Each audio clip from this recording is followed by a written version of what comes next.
भारत और चीन के बीच जब भी जंग की हालात बनती है तो भारत में चीन के बने सामान, उपकरण, सॉफ्टवेयर जो चीन से भारत आते हैं उनका बहिष्कार होने लगता है।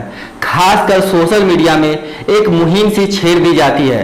लेकिन क्या भारत के लिए चीन के बने सामानों का बहिष्कार कर पाना संभव है? क्या भारत चीन से आयात करने वाले सामानों का बहिष्कार कर आगे बढ़ सकता है? आज हम इसी पे पड़ताल करेंगे और इसी पे बात करेंगे। प्रधानमंत्री मोदी लगातार आत्मनिर्भर भारत की बात कर रहे हैं और यह नारा चीन से शुरू हुए कोरोना संक्रमण के दौरान भारत में जब कोरोना आई तब ही यह नारा भी भारत आया।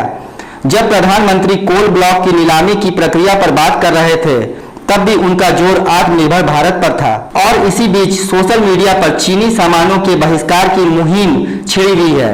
लेकिन बड़ा सवाल यह खड़ा होता है कि भारत चीनी सामानों पर कितना निर्भर है।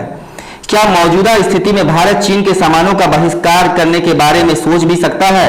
चलिए जानते हैं। पूर्वी भारत में चीन के साथ भारतीय सैनिकों की हिंसक झड़प में एक बार फिर से चीनी सामानों के बहिष्कार का उबाल भारतीयों पर है। लोग चीनी सामानों का बहिष्कार कर रहे हैं। इसी बीच लोगों ने भी चीन के बने सामान सड़कों पर तोड़े।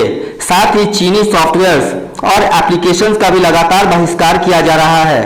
चीन में बना सामान पूरे भारत में हर जगह उपलब्ध है और लगभग पूरे भारत के लोग प्रत्यक्ष या अप्रत्यक्ष रूप से इसका इस्तेमाल भी करते हैं। फिर बात कंप्यूटर, एलसीडी, एलईडी, स्मार्टफोन की हो या फिर घर में इस्तेमाल होने वाले छोटे छोटे उपकरणों की हो या फिर दवाओं का कच्चा माल हो या फिर स्वास्थ्य संबंधी उपकरण हो, सभी चीन से आयात किए जाते हैं। क्या चीन का बहिष्कार कर पाना भारत के लिए संभव है? इसे समझने के लिए हमें दोनों देशों के बीच होने वाले निवेश और कारोबार को समझना होगा। भारत चीन को कॉटन, तांबा, हीरा बेचता है, वहीं चीन भारत को मशीनरी, टेलीकॉम और बिजली से जुड़े उपकरण, केमिकल और खाद खरीदता है। इस तरह देखा जाए तो भारत में हर जगह चीन से आए सामान की मौजूदगी नजर आती है। भारत भले ही चीन का सबसे बड़ा व्यापारिक साझेदार है, लेकिन सबसे अधिक घाटा भारत को ही चीन से हो रहा है।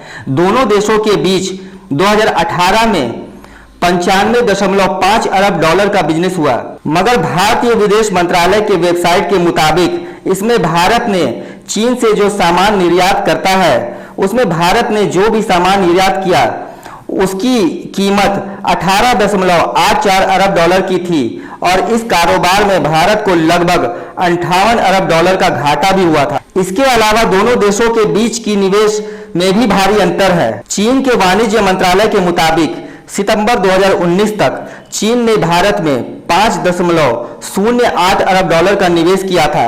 हालांकि चीन में भारत का निवेश काफी कम है। सितंबर 2019 तक चीन ने भारत में 0.92 अरब डॉलर का ही निवेश किया था। संसद में भारत सरकार के बयान के मुताबिक भारत में दवा बनाने वाली कंपनियां 70% एपीआई चीन से ही आयात करती है। ये आंकड़े बताती है कि भारत और चीन के बीच एक दूसरे पर निर्भरता बहुत ही ज्यादा है। इस तरह अगर भारत में चीनी सामानों की डिमांड अगर कम होती है तो इसका नुकसान चीन को बेशक होगा, मगर यह तभी संभव है जब भारत इन चीजों का निर्माण खुद करने लगे या फिर दूसरे देशों से आयात करने लगे।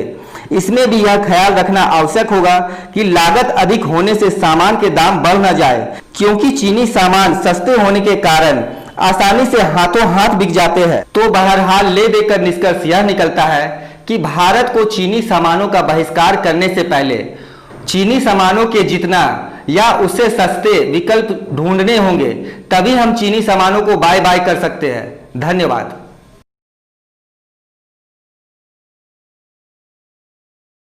सब्सक्राइब करें हमारे YouTube चैनल को और लेटेस्ट अपडेट के लिए बेल आइकन को